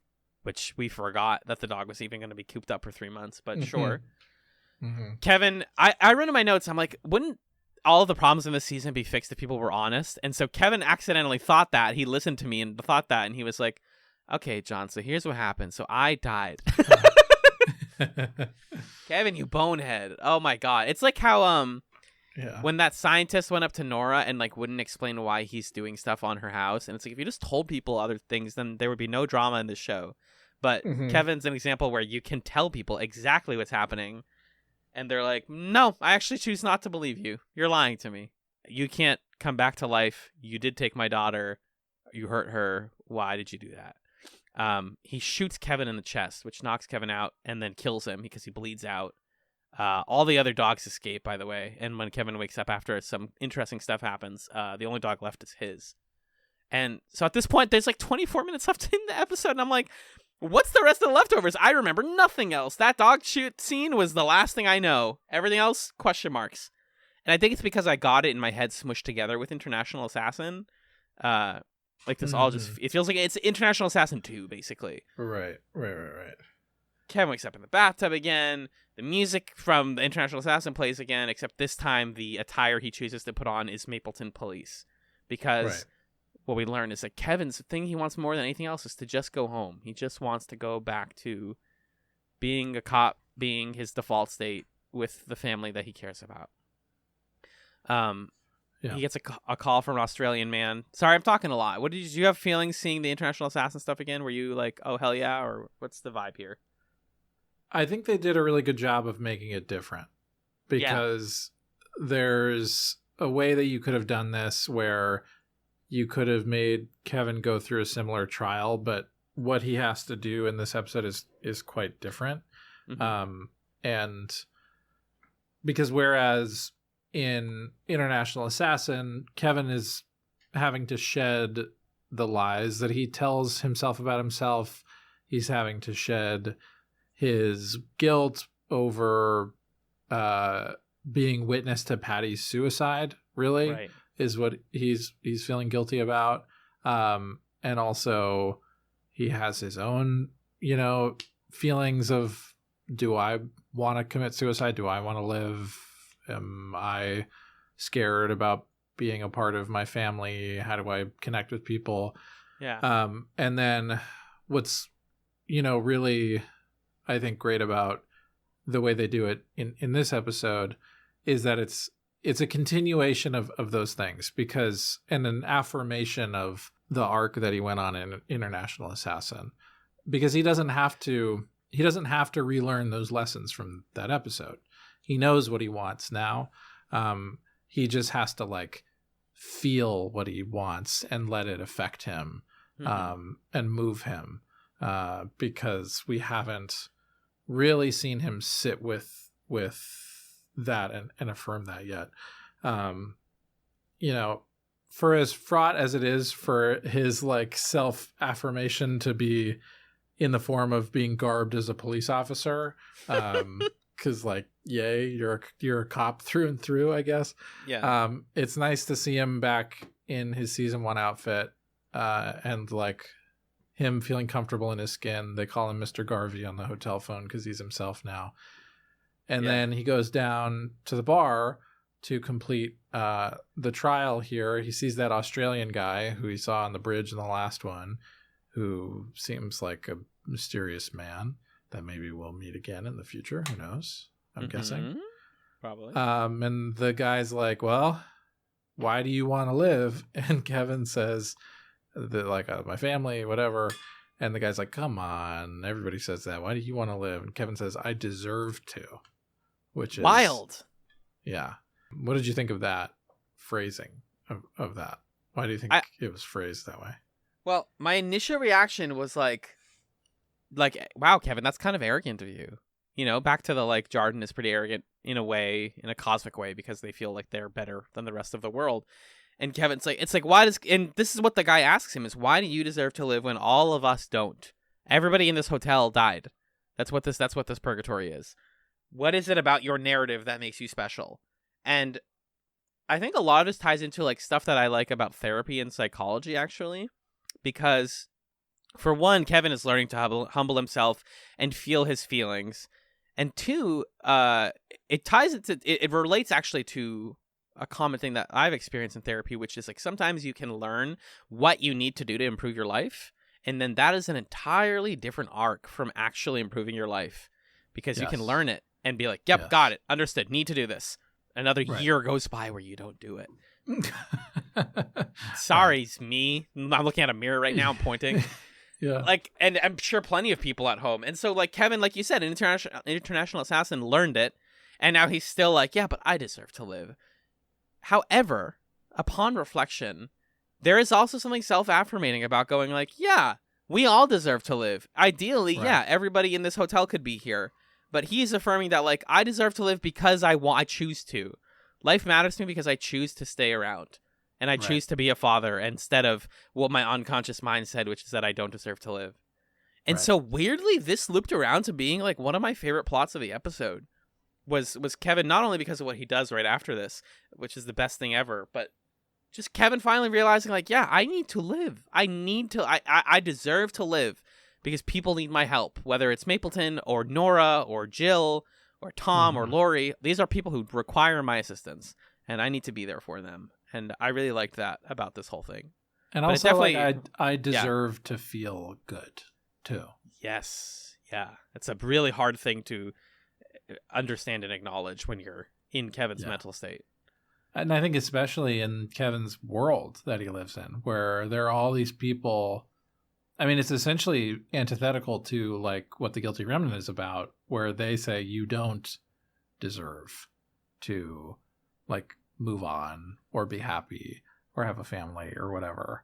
And it's meaningful that the person following him around in his subconscious or the actual spirit that was haunting him was a Guilty Remnant member, because that is that voice, both societally and for him personally, saying like, you don't deserve to move on from the departure. You don't deserve to feel good. And I think this whole season has been about him and Nora and Jill and, everybody who's come to Jarden, trying to convince themselves that they deserve to feel okay and failing to do so. Right. And here we are finally actually feeling that all the way through. And he feels it in the form of a karaoke song, which is amazing. It's so good. I cannot explain how happy this made me. I heard about this and I've seen like forum talk about this, but I forgot how good it was. And as someone literally this past weekend was like, Alan, what are your thoughts on karaoke? And I was like, karaoke is one of the most beautiful expressions of life, energy, and culture that we have. And it's amazing. I love it very much. And Kevin's challenge to get out of purgatory is to do what real life Justin Theroux hates doing, which is singing. So they basically heard that Justin Theroux hates singing. They were like, cool, we're going to make you sing. You are going to sing. Wow. Yes. Can I tell you what the other songs on the karaoke wheel are? Yeah, I want to hear them. So they're all appropriate. Let me find the trivia as well, because Kevin ends up singing Homeward Bound by Simon and Garfunkel, which is on the nose, but what you're about to learn is that they're all really on the nose. So it's Homeward Bound by Simon and Garfunkel, I Would Die For You by Prince, All My Exes Live in Texas by George Strait, which is what the song, that's the song that David Burton actually sings before Kevin gets there. Yeah. So that's just on there so he can sing it. Living on a Prayer by Bon Jovi. Don't Stop Believing by Journey. Okay. Angel of the Morning, which is what the woman before him sings. She's like an actual singer, by the way, from from Austin, I believe. Gotcha. Bohemian Rhapsody, is this real life? Is this fantasy? And Like a Prayer by Madonna, which is what they were gonna have him sing, but Madonna declined the rights to her song. We almost got him singing Like a Prayer, which would have been equally amazing, but just getting to see Justin Theroux croon along to Simon and Garfunkel, I mean, this is life, baby. This is joy. This is everything I needed. Yeah. I mean, I think this is the one example of a song being so on the nose that it works for me, because it's like, I don't know, he's like in this corny little dream world where he has to say his feelings very plainly in order to come back to life, and it works for me. And it also works for me that Justin Theroux's like not the best singer. Like, he can carry a tune, but he's obviously not a trained singer or a confident singer necessarily. Right. And that serves the character. And he acts through it in those super tight close-ups in a way where it's like, oh my God, I hope you make it home, buddy. With the blue light, yeah, you feel it. And that, my friend, is the magic of karaoke. Even when it's the most on-the-nose song in the whole world, you're like, damn, but I do feel it. I am tearing up a little bit. Yes. I did have one gripe, which is... What's that?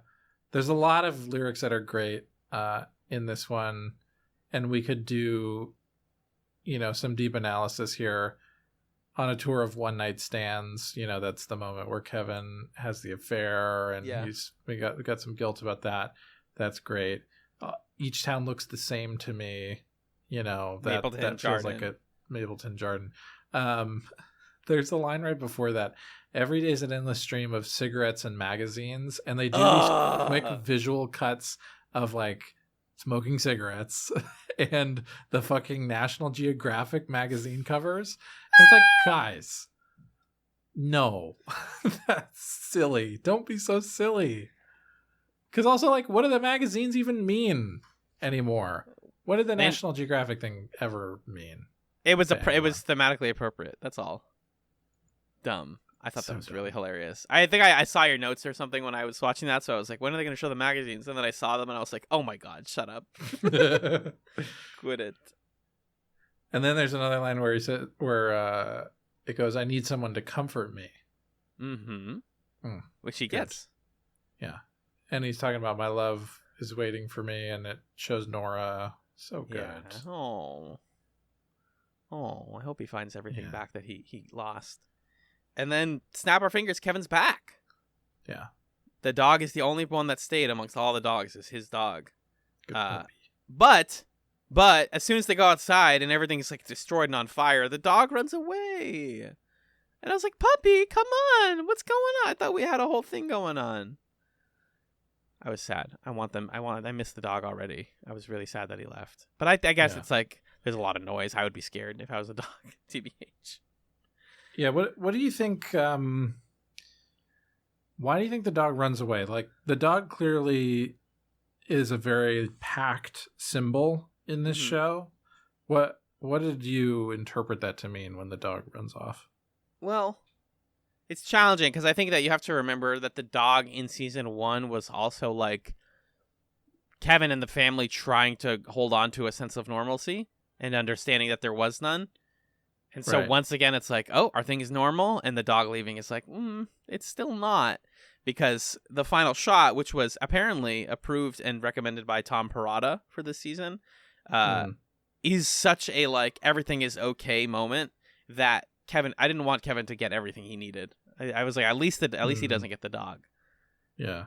So I kind of felt like that. But in my imagined version of season 3, the dog deserved to be there.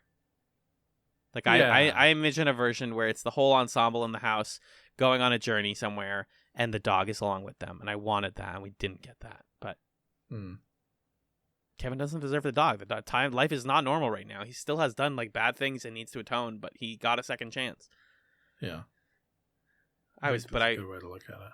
I was very sad that the dog left. Me too. Kevin goes on this brief, kind of corny walk through the destroyed Jarden.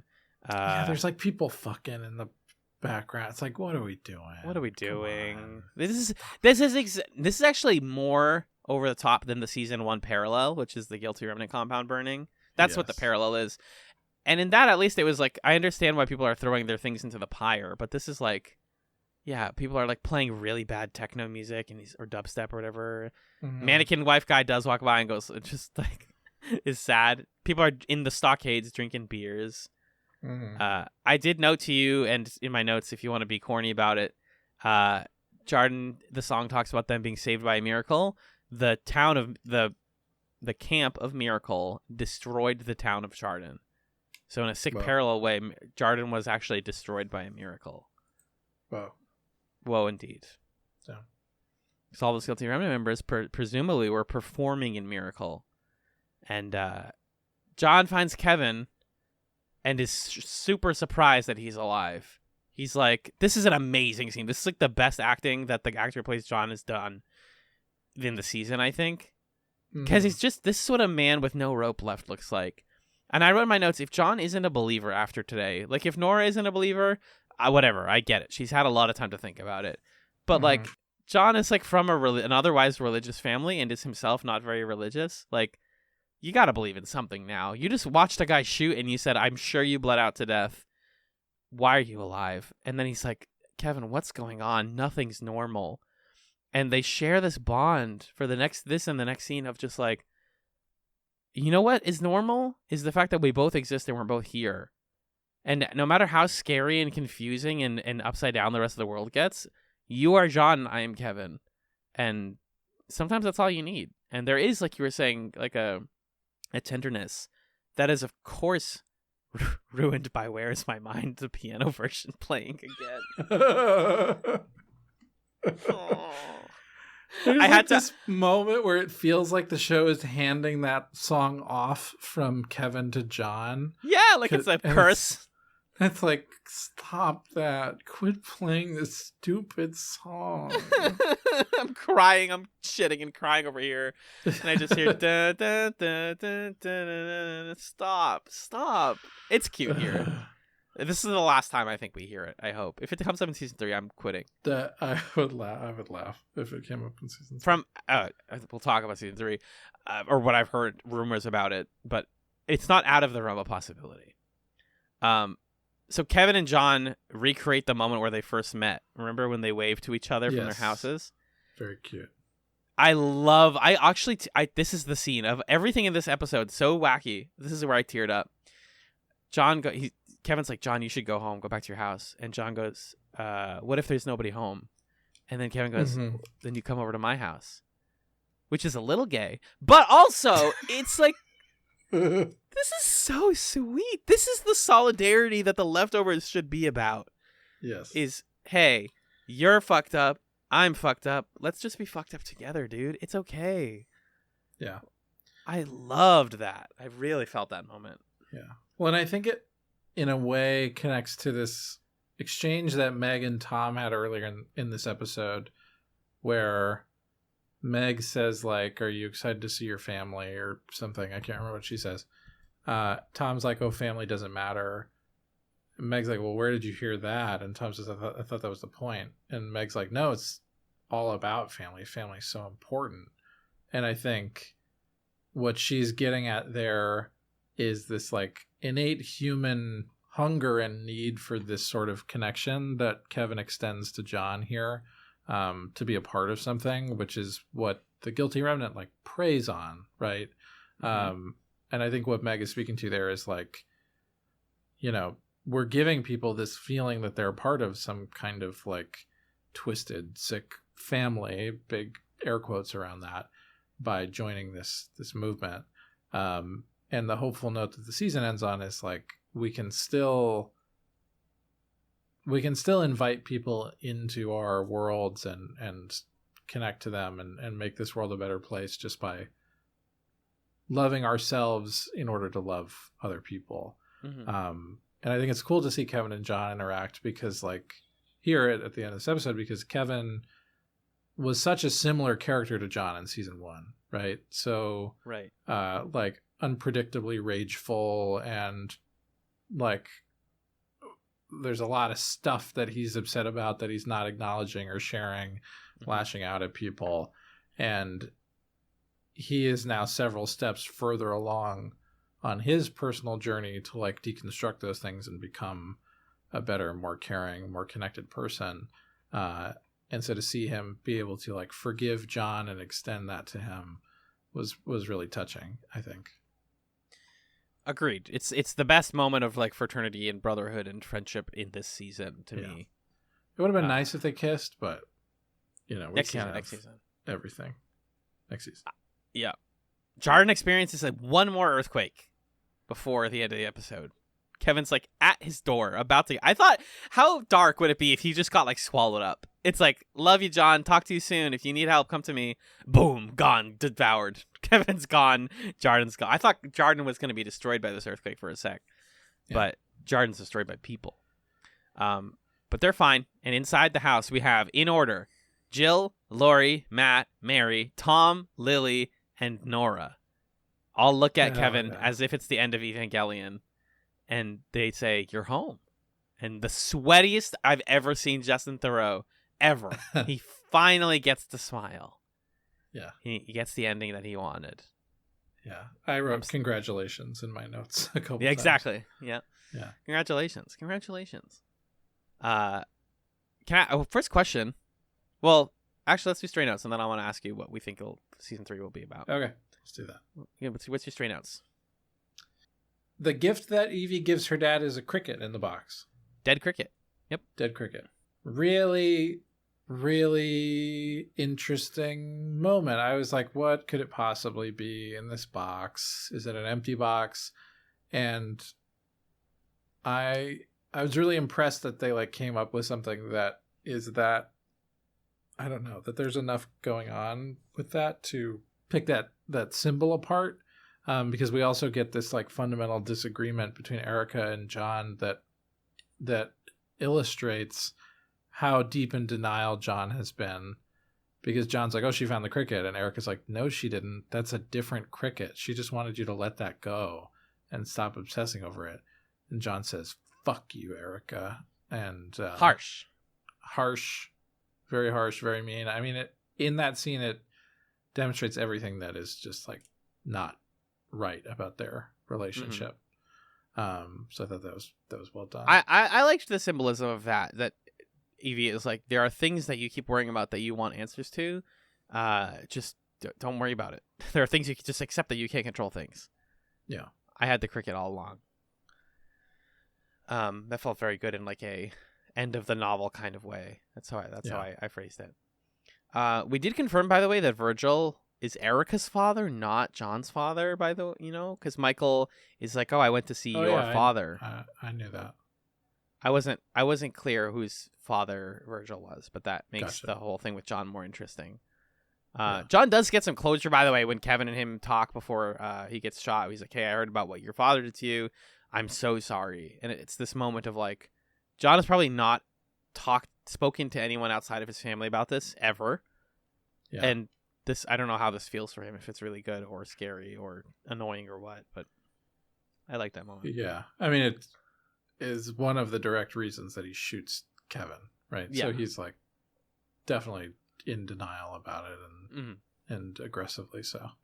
Yeah. The immediate exchange that precedes Kevin being shot is John's like, well, why wouldn't she be here? Or why would she like stage her own departure? Kevin's like, I don't know. John says, take a fucking guess. And Kevin says, maybe she didn't. What? Love you. And then shot in the At chest. that point, I was like, definitely not going to say Kevin deserves to get shot, but Kevin should have expected something to happen. You can't tell a dad, maybe your daughter didn't love you, and expect to not catch hands. I'm sorry, bud. Let's put the gun down before I start guessing things here. Yeah. Exactly. Yeah. Speaking of Evie, by the way, this is my last one. You know the beginning of the episode when they like glare at Kevin and they're like, "Oh my God, there's a guy who sees us," and then they watch him eat himself into the lake. Sorry, that's inappropriate. I'm saying it, but yeah, he throws the cinder block. Evie or one of her friends has bolt cutters. Remember when Kevin went to the fire department and John was like, "Can I get the bolt cutters to get his handcuffs?" And they were like, "We don't know where the bolt cutters are." Evie and her friends stole the bolt cutters. Whoa. Really good catch. continuity. Yeah, thank you. Huh. It's a smart show. I keep saying that. I don't have stray notes, but I have one more last thought on this episode and one thought on the season overall, I think. Okay, yeah. In our conversation about the karaoke scene, as much as I loved that, I think a criticism you could levy against this episode is that Kevin's plot takes up a lot of airtime here. Mm-hmm. And I don't know. Like, he's the protagonist of the show, I guess, but it's always weird when an ensemble show kind of like comes home to roost in the perspective of a protagonist, Homeward Bound. What did you say? I said Homeward Bound. Homeward Bound. Dope. Homeward Bound. I was about to say, Google, is there an episode of The Simpsons called Homeward Bound? There must be. But that's just like I don't know. It's a matter of taste. Kevin is not the character I'm the most interested in, but he's the character that the show invests the most in being in his shoes. Which, whatever, he's the protagonist, I guess, but that's a critique you could levy against this episode. It's a common thing in these shows, like anime does the same thing, where the main character is the least interesting character. I agree with you, even though I liked Kevin's plot this episode. Me too. I think more broadly, something I'm coming out of this season feeling is how much more it felt like this season was about stringing us along with questions, or like having this sort of ongoing mystery or things that we wanted to know the answer to.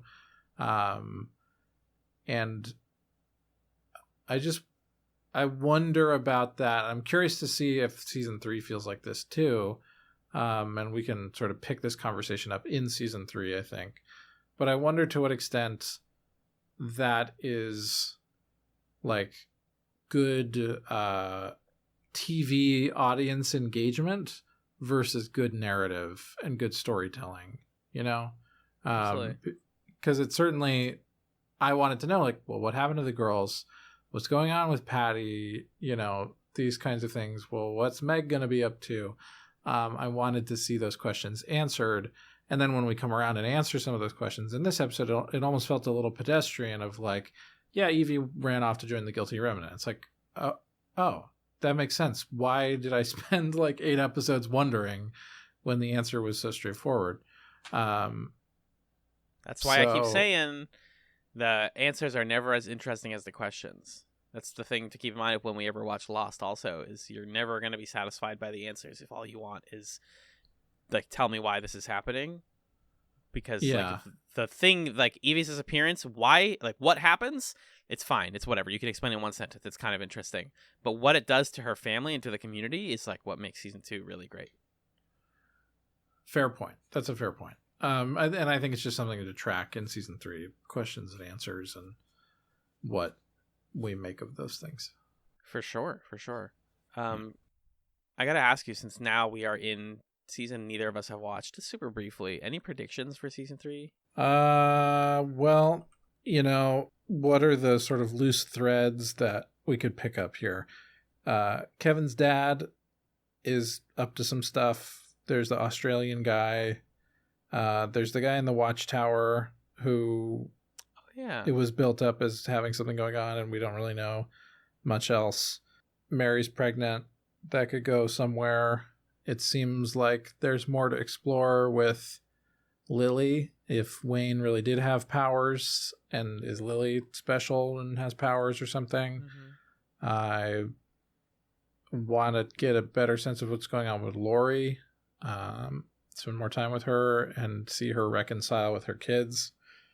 So there's a handful of things that I'm interested in seeing examined, and then a handful of things that I expect the show to do. I think we're going to delve more into the supernatural with Kevin not dying and what that means, and if that's connected to the departure in some way or what. I don't know, but we'll see. What do you think is coming up, or what are you looking forward to? Yeah, I am looking forward to the show getting more supernatural. I think we've gotten the like real world stuff that I need. Although like in a thematic sense, what I want is for season 3 to be in a way about stuff like Kevin and John offering to come over each other's houses. Like, where do we find community? And so I'm serious, like comfort, solidarity, and whether it's like love or otherwise in a world that has like pushed back against our happiness for so long. And like, how do we close the loop? I think that's what season 3 should be about. I could be wrong. There are some like really crucial things from season 3 that I know from just osmosis and little things I've accidentally spoiled for myself.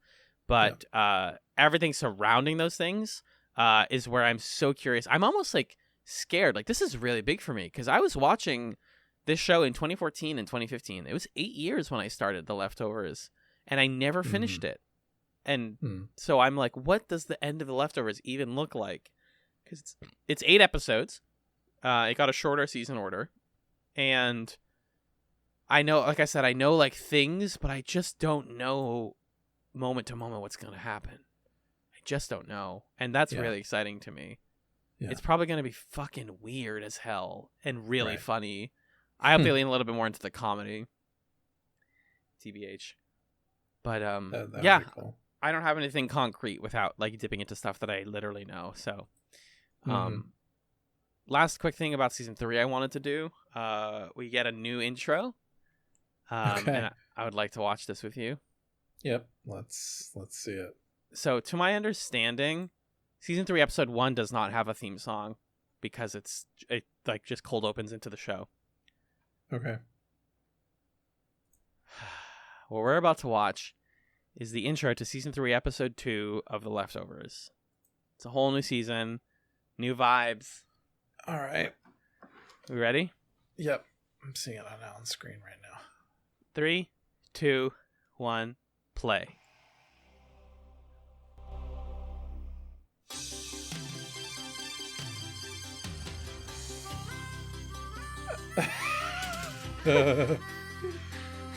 Oh my gosh. Oh my god, no. Do you know what song this is? Oh, wait. Let me figure it out. Fuck you, The Leftovers. Really, dude? Come on. Oh, I'm so mad. Oh. I feel like I recognize it. I need that chorus to hit.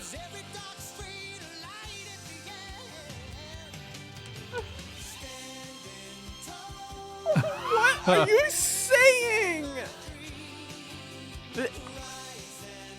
That's silly.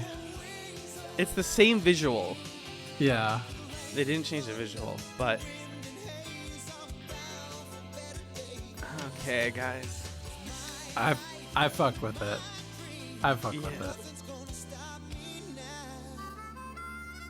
You're not gonna fuck with it when I tell you what this song is. What is it? That's so fucking fucked up. He can't keep getting away with this. I'm that meme right now. Are you ready? Yeah, what's upsetting you about this? It's the theme song to Perfect Strangers. It is the theme song to Perfect Strangers. Oh, no. Oh, no.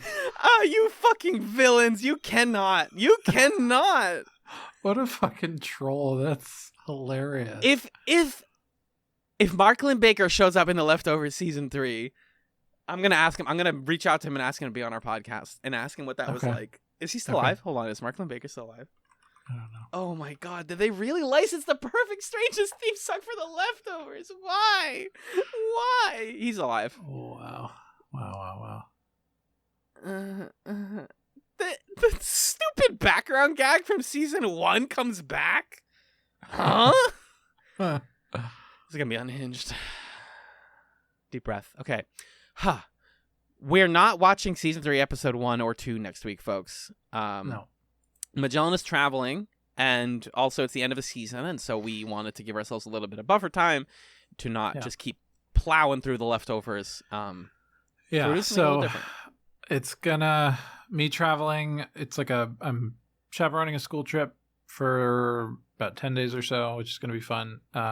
But it's gonna disrupt chats, the main feed for the next 2 weeks.